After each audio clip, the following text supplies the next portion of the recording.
Halo semuanya, kembali lagi di Frag Gaming Store Channel bersama aku, Jojo di sini, dan kali ini kita akan mengkomparasikan 3 mouse dari brand lokal yang ada di Indonesia.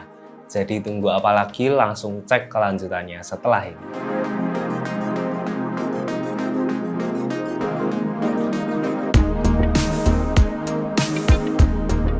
Nah, ini dia sudah terjejer mouse-mouse-nya.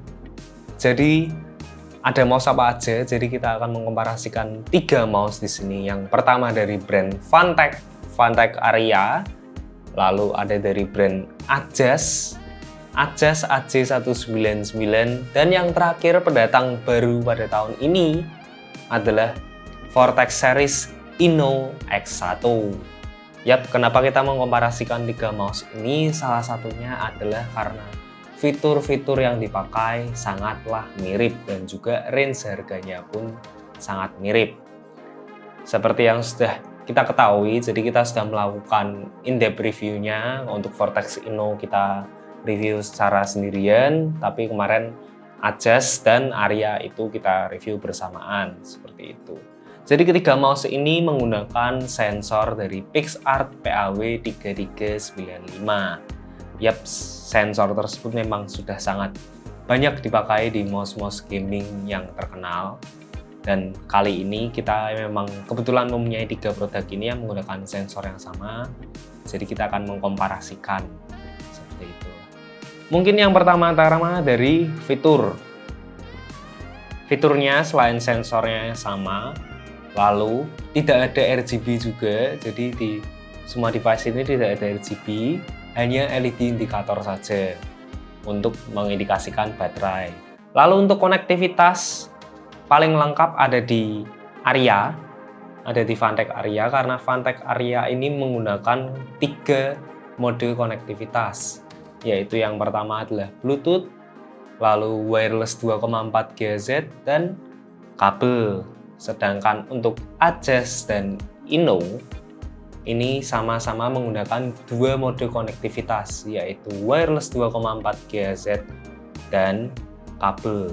Seperti itu. Namun tidak usah dikhawatirkan, untuk kabel dari ketiga brand ini, dari ketiga produk ini, semua kabelnya sudah menggunakan braided paracord fleksibel. Jadi jika kalian ingin menggunakan mode kabel, kabelnya disediakan, ukurannya pun panjang semua, dan sudah menggunakan kabel yang proper untuk gaming, yaitu fleksibel paracord. Seperti itu. Lalu dari aksesoris paling lengkap ada di Aria. Lagi-lagi Aria, memang range harganya di sini Aria memang yang paling mahal karena dia menyentuh sampai 600 ribuan. Jadi Aria itu kita diberikan pertama 2 shell. Ada shell yang honeycomb, lalu ada shell yang standar. Saat dibuka dari box, yang terpasang adalah shell yang honeycomb. Lalu selain itu dari Aria juga diberikan seperti stiker-stiker, lalu ada cadangan MOSFET, dan juga ada grip pad seperti itu. Namun yang mengejar lagi dari aksesoris mungkin adalah Inno X1. Inno X1 aksesorisnya pun lengkap, ada grip pad, ada cadangan MOSFET juga. Namun memang untuk Inno X1 tidak didesain untuk menggunakan 2 shell yang berbeda. Jadi memang untuk Inno itu tidak menggunakan shell honeycomb, namun memang desain Inno itu ada di bagian bawahnya. Nanti akan kita bandingkan juga. Lalu untuk kelengkapan yang paling simpel adalah dari Ajas. Dia hanya memberikan mouse-nya saja dengan bonus shell honeycomb. Jadi ada shell yang standar dan juga shell honeycomb. Lalu hanya mendapatkan kabel dan tidak ada MOSFET cadangan dan juga aksesoris lainnya seperti itu. Nah, lanjut ke berat dari ketiga mouse ini. Berat ketiga mouse ini sangat bersanding, yang mana ketiga mouse ini memang mengkampanyekan lightweight-nya. Jadi memang mereka menggunakan nama lightweight dari ketiga mouse ini. Namun untuk menemukan siapa yang paling ringan dari ketiga mouse ini, kita akan menggunakan timbangan. Memang kalau dalam klaimnya, semua mouse ini ada di angka 60 gram seperti itu. untuk klaimnya. Namun sepertinya sih kalau aku melihat sih justru yang paling ringan itu yang paling simple nih guys, yaitu InnoX1 gitu. Mungkin kita mulai dari Aria dulu. Untuk Aria nanti ini aku melepas dongle-nya dulu. Jadi untuk penyimpanan dongle dari Aria dan juga Adjust itu ada di bagian bawah, ada di bagian dalam shell-nya yang bisa dilepas itu. Shell-nya aku lepas dulu dan aku akan menggunakan shell yang paling ringan ya, yang Honeycomb ini. Mari kita lihat kira-kira berapa gram. Oke, Vantek Aria menggunakan timbangan yang kita punya ini tercatat 61,3 gram. 61,3 gram ada di Vantek Aria. Lalu untuk Adjust, kita lepas juga dongle-nya.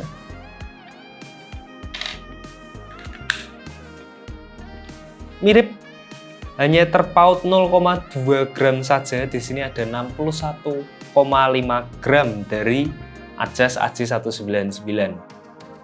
Nah, ini untuk InnoX1, posisi dongle-nya emang tidak disediakan storage untuk dongle-nya. Jadi dongle-nya itu memang terpisah seperti ini. Kalau di dalam box itu dia terpisah. Jadi nggak bisa kita simpan di dalam mouse-nya. Nah, seperti yang kita lihat ya, InnoX1 itu mengambil desain lightweight-nya bukan dari bagian atas, namun dari bagian bawah. Seperti ini, jadi bagian bawahnya itu seperti spider web yang bolong-bolong gitu. Bisa dilihat ya guys. Nah, langsung kita timbang saja kira-kira InnoX1 apakah bisa mengalahkan pendahulu-pendahulunya. Nah, bener banget kan?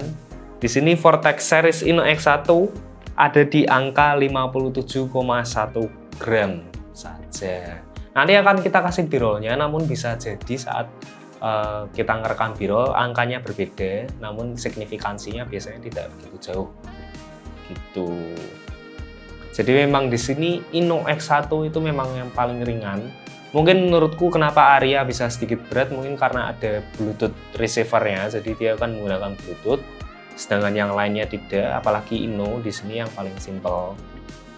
Seperti itu. Apalagi mungkin dengan terlambat rilis, bukan berarti terlambat rilis ya. Inno ini kan yang paling baru. Jadi bisa jadi dari tim R&D-nya, Research and Development-nya dari Vortex Series bisa menemukan cara untuk menemukan keringanan mouse itu tidak dengan menggunakan desain honeycomb saja, namun mungkin dalam penempatan kompartemen dan lain-lain seperti itu. Nah, untuk desainnya aku singkirin dulu dongle-dongle-nya ini. Untuk desain di sini dapat dilihat dari bentuk mouse dari Vortex Series dan Adjust ini terlihat sangat mirip. Dia menggunakan symmetrical juga yang nyaris berbentuk seperti telur ya, berbentuk egg. Jadi symmetrical seperti ini, dari kanan ke kiri, kiri kanan gitu. Set. Ini sangat mirip dari bentuk dari Adjust, mungkin yang berbeda itu hanya ada di bagian shell-nya yang dikasih pilihan kalau di Adjust. Lalu ada di bagian ujung klik kanan dan klik kirinya. Di sini ujung di bagian InnoX1 dibikin melengkung ke depan lalu melancip lurus. Jadi tegak lurus di bagian sininya. Sedangkan untuk Adjust ini menyatu. Jadi melengkung nyaris membentuk setengah lingkaran di sini. Seperti itu.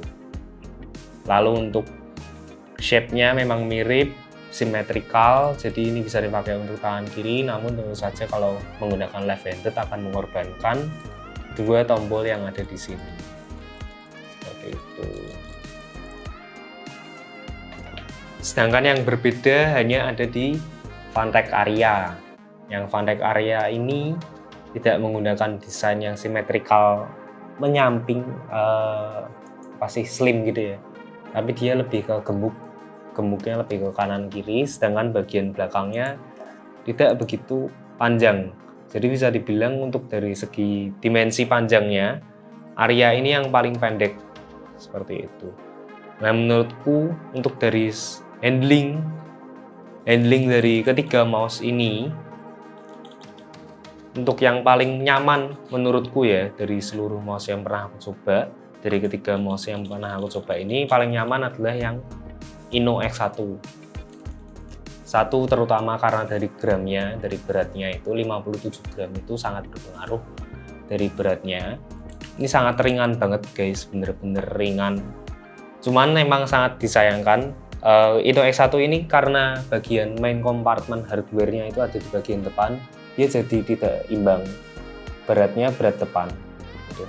Jadi kalau bayangin ayun-ayun itu dia akan jatuh ke depan terus. Namun memang menurutku ini nggak apa-apa karena selama penggunaan untuk mungkin kalau untuk fingertip akan kurang nyaman ya karena beratnya itu tidak seimbang, beratnya itu lebih ada di depan.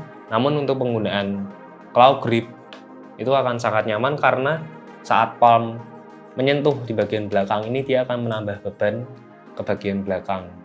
Sedangkan untuk claw grip itu kan yang bagian depan itu kan dia ngambang seperti cakar seperti itu. Jadi justru malah pas untuk penggunaan claw grip.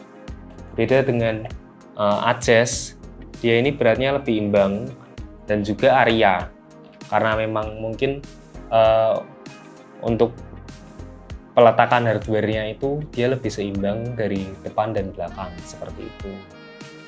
Namun memang keringanan dari Vortex series Inno X1 ini lebih baik daripada dua mouse yang lain seperti itu. Namun untuk handling dari Phanteks Aria menurutku ini sangat unik karena dengan desainnya dia yang gemuk lalu sedikit tidak terlalu panjang, menurutku ini bisa mengakomodir teman-teman kita yang mempunyai tangan yang tidak begitu besar. Kenapa seperti itu? Karena dia akan lebih lebar, di grip itu lebih enak walaupun dengan jari yang lebih kecil misal. Dan juga untuk palmnya ini, bagian palm tangan dia akan bisa lebih menumpu ke depan. Jadi untuk mendorong mouse itu untuk bergerak seperti itu. Kalau ini kan dia lebih rebah. Mungkin untuk tangan-tangan yang besar bakal asik karena dia rebahnya itu akan ke belakang, itu akan lebih asik. Tapi untuk ini yang untuk penggunaan tangan kecil pasti akan lebih asik untuk menggunakan Phanteks Aria seperti itu. Lalu juga jangan lupa plusnya dari Phanteks Aria adalah Bluetooth. Mungkin untuk teman-teman yang menggunakan laptop dan laptopnya tidak ada USB slot yang sangat banyak, Bluetooth akan sangat berguna di kondisi kalian itu begitu. Untuk dari desain menurutku kalian dapat menilainya sendiri. Untuk Inno X1 dan juga Aria di sini desainnya bisa kalian nilai sendiri. Kalian lebih suka yang mana dari warnanya? Untuk Inno X1 memang dia aksennya paling ngejreng ya di sini ya, paling rame walaupun hanya merah dan putih. Tapi putih beraksenkan merah ini sangat eye catching kalau aku bilang. Dia simple, elegan, nggak terlalu gaming. Tapi dapat gamingnya karena warna merah ini dan juga bagian shell bawahnya itu yang desainnya itu keren gitu. Menurutku desain yang seperti ini lebih nyaman dilihat daripada desain honeycomb menurutku gitu. Sedangkan yang honeycomb ini Adjust Aria ini emang sangat basic menurutku. Ini salah satu desain cara mencari ringan secara old school zaman dulu kan ya. Kayak orang-orang dulu ada yang ngemodifikasi mouse-nya itu saking parahnya sampai di grinder gitu kan. Itu kan ya susah lah gitu. Ya mungkin masih ada yang melakukan kayak gitu ya, yang bermain-main dengan berat mouse-nya itu seperti itu. Nah, terakhir harga. Di sini yang paling murah adalah Vortex Inno X1. Dia bisa didapatkan dari angka 520 ribuan sampai 550 ribuan. Sedangkan Adjust AC199 ini ada di angka 550.000 sampai 600.000. Bisa 600.000, pinter-pinter aja saat memilih tokonya. Dan juga Phanteks Aria ini merupakan yang paling mahal karena emang ada yang menjual dari 600.000 sampai 700.000 rupiah. Jadi range-nya itu 600 sampai 700. Bahkan 650 ke atas seperti itu. Namun untuk link pembelian jangan khawatir, kita sudah menyematkannya ada di bawah. Jadi tinggal cek aja linknya ada di deskripsi. Overall untuk mana yang kalian ambil, kalau kalian tidak memikirkan desain dan kalian hanya memikirkan performance by harga, yang paling patut untuk diambil adalah Vortex Inno X1 karena dia menawarkan paling murah, aksesoris yang di dalamnya pun lengkap, dan dia menawarkan fitur yang sama semua dengan dua yang ada di sini. Terutama Vortex Inno bahkan paling ringan gitu. Jadi kalau kalian pengen nyari lightweight wireless, ini sangat bisa diandalkan di Vortex Inno X1 ini dengan harga 525 ribuan seperti itu. Namun memang kalau kalian memang mau feel yang berbeda dari Vortex Inno, mau mencari fitur lengkap, menurutku langsung ambil ke Aria aja. Jadi kita bisa nge-skip adjust di sini karena memang bisa dibilang ke setengah-setengah. Kalau kita mau dapetin fitur yang sama ya di Inno ada gitu. Tapi kalau mau dapetin fitur yang lebih juga nggak dapet di adjust ini gitu loh. Jadi menurutku memang pilihan di sini emang kalau mau ambil yang paling murah bisa ambil di Inno X1, dia performance dari harganya pun paling baik. Lalu untuk Fantech Aria ini paling baik di harga yang paling mahal karena dia aksesoris lengkap, pilihan shell-nya dapat, lalu desainnya pun juga oke, dan juga karena memang Aria ini sudah dirilis sejak lama, dia banyak third party pihak ketiga, pabrikan pihak ketiga yang membuat aksesoris dari Fantech Aria ini. Gitu, karena Inno kan masih baru nih, aksesorisnya kan berarti kita cuma bisa pakai yang ada di dalam. Kalau Aria ini di marketplace sudah banyak aksesoris-aksesoris yang mendukung untuk memodifikasi Fantech Aria. Seperti itu. Jadi sekian, itu saja komparasi singkat dari ketiga mouse ini. Terima kasih sudah menonton sampai selesai. Jangan lupa berikan komen untuk kalian yang sudah pernah mencoba mouse ini. Lalu bisa juga kalian bisa komen untuk request kira-kira barang apa lagi yang akan kita review di channel ini. Gitu. Jangan lupa berikan like dan subscribe di channel ini untuk melihat notifikasi review-review menarik lainnya dari Frey Gaming Store Channel. Jadi sampai jumpa, jangan lupa bahagia.